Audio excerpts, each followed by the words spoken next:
This is one of the most dangerous construction sites in the solar system. Zero air, zero water, dust so sharp it cuts through the outer layers of spacesuits. Cosmic radiation with nothing to block it. And 2-week-long nights where temperatures plunged to 387 degrees F.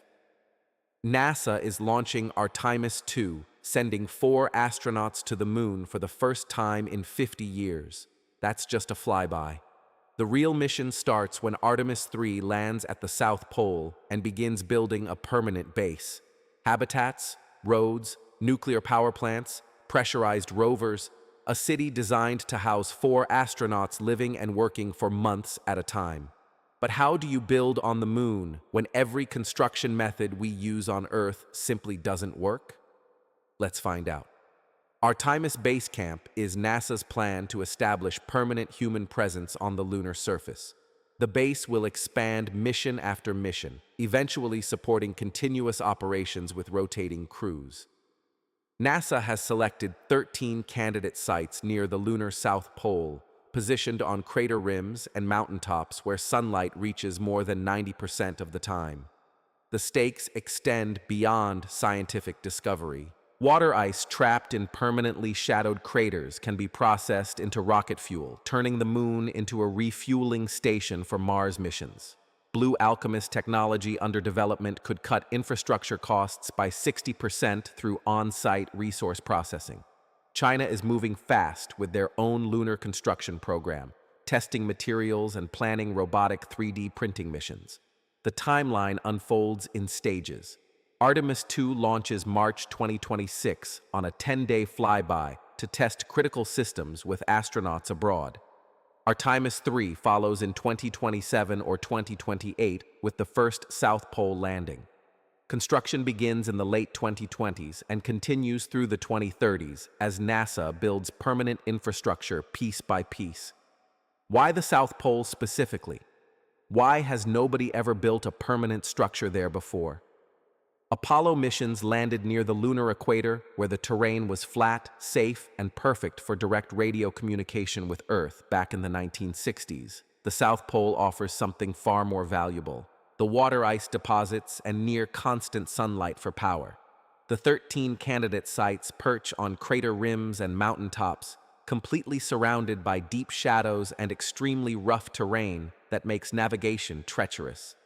Apollo missions kept astronauts on the surface for 3 to 4 days maximum during each visit. Base camp means months of continuous habitation with rotating crews. The lunar environment creates challenges unlike anywhere humans have tried to build before. With zero atmosphere, the moon has experienced no weathering of its surface over billions of years, leaving every dust particle as razor-sharp as the day it formed from meteorite impacts. These particles damage spacesuits and scratch helmet visors until astronauts can barely see through them. Movement generates static electricity, making the dust clan to absolutely everything it touches. Apollo missions saw dust accumulation clog the lunar roving vehicle's radiator, causing dangerous overheating that nearly ended the mission early. Each day and night cycle spans 29 Earth days total, 2 full weeks of continuous sunlight, followed by 2 weeks of complete darkness and brutal cold. In the shadow craters, temperatures reach some of the coldest levels in the entire solar system. Cosmic radiation constantly bombards the surface with zero atmospheric protection, blocking the harmful particles. Micrometeorites continuously rain down, unburdened by any atmosphere, impacting the surface at thousands of miles an hour. This is where NASA plans to build a permanent city capable of sustaining human life indefinitely. The foundation surface habitat stands 3 stories tall, combining a metal base with an inflatable top.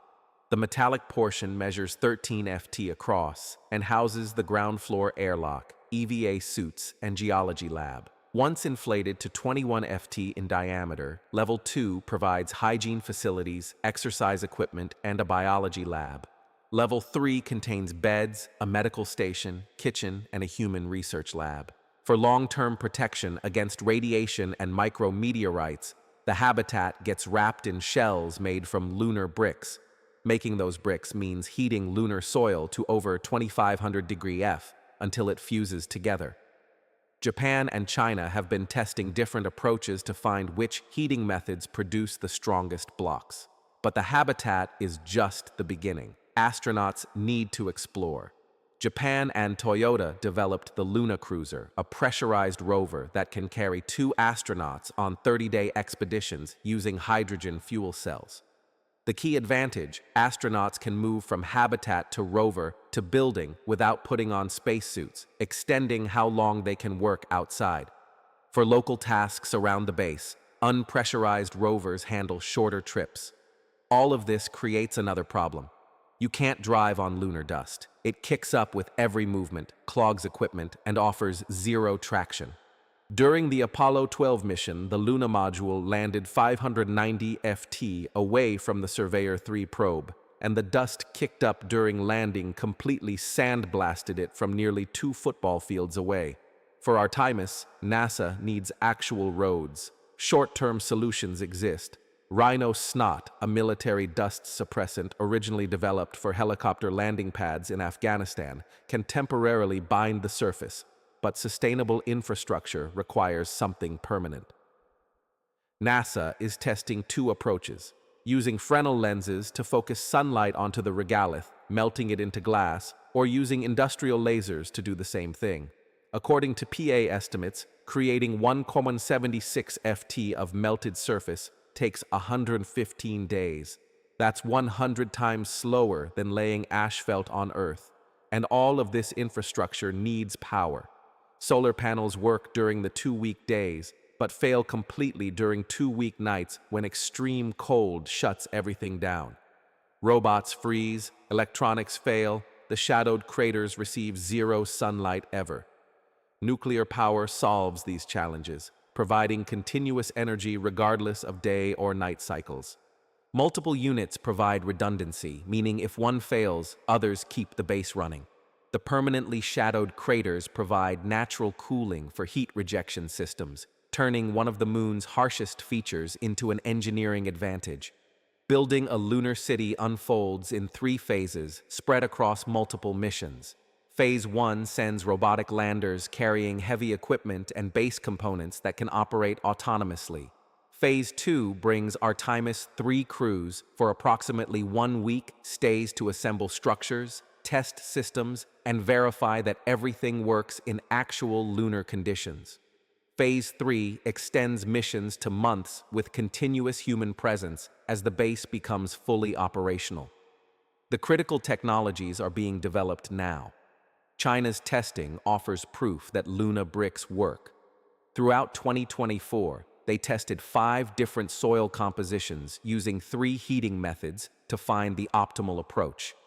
In November 2024, brick samples rode to orbit aboard Tianhe 8 and were transferred to the Tiangong space station for a 3-year exposure test. Chang'e 8 launches around 2028, carrying robotic equipment to test 3D printing techniques directly on the lunar surface. NASA awarded 3 $5 million contracts in 2022 for companies to develop nuclear fission power systems, covering reactor design, power conversion, heat rejection, and power management.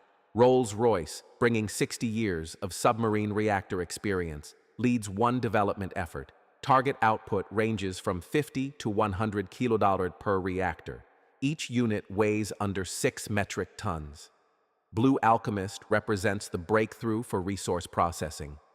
The system processes regolith into solar cells, metals, oxygen, and construction materials, all from lunar soil. Critical design review is complete with a demonstration plan for 2026. Successful implementation could fundamentally change the economics of lunar construction. So that's the plan. But here's where it gets complicated. Water ice locations at mining scale remain unknown. Thermal mining would beam energy from sunlit rims to shadowed sites. Ice might sit somewhere unexpected, or concentrations might run too low.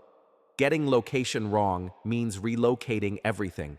Road construction timelines mean months for even modest infrastructure.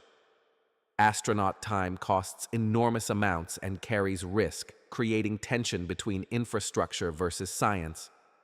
Current space nuclear generates watts for robots. Bases need cow. Having backup reactors means 18 to 24 tons just for power, each requiring dedicated cargo landers. The program has been delayed before. The deeper challenge goes beyond just building on the moon. Every solution must work on Mars, asteroids, outer moons. The moon serves as humanity's testing ground for building everywhere else. Artemis establishes the first proven construction techniques for building beyond Earth. Every solution developed for lunar dust control, radiation shielding, and extreme temperature management returns to Earth applications. Desert construction, mine sites, industrial operations in hostile environments. Material science gets templates for processing regolith on Mars and asteroids, shortening development timelines for the next wave of exploration. Nuclear microreactors make deep space missions viable. These compact reactors create an entirely new industry, space nuclear power for deep missions. The same reliable systems designed for the moon enable missions to Jupiter's moons and asteroid mining operations where solar power becomes useless. For the aerospace industry, this creates new markets. Boeing, SpaceX, Lockheed Martin, and dozens of contractors shift from building one-off scientific missions to manufacturing infrastructure for permanent bases. The career path changes for astronauts too. You're no longer a visitor doing experiments for a week.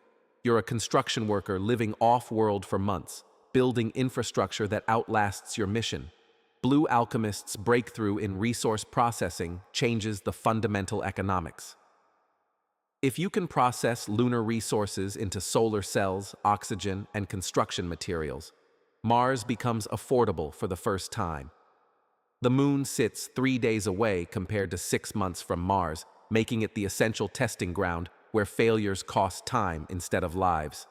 International relations shift. The Artemis Accords partnership of 30-plus nations competes against China's independent program creating parallel lunar infrastructure development. The question becomes whether humanity builds one moon base or many, cooperates or competes, shares resources or divides territory. The missions are coming. Artemis II in 2026. Artemis III landing at the South Pole the year after. Base Camp becomes operational in the 2030s with continuous human presence. The question isn't whether permanent lunar bases get built, but how many and by whom. The choices ahead involve real trade-offs. Rushing risks safety. Cutting corners could cost lives in an environment where rescue is impossible. Testing thoroughly risks falling behind China's aggressive timeline. The decision between Moon First and Mars Direct affects decades of budget allocation. Do we prefer lunar construction for 10 years or attempt Mars in parallel? Do we build one international base or competing national outposts? Apollo proved we could visit. Artemis proves we can stay. The difference isn't just technical, it's fundamental. We're not planting flags anymore. We're laying foundations, building roads, installing power grids, protecting structures with shells made from the moon itself. For the first time in human history, we're constructing a city that isn't on Earth. Is the moon humanity's first essential step toward Mars colonization, or should we be exploring other destinations? Let us know in the comments. Thank you for watching, and if you like it, make sure to share and subscribe for more mega build stories.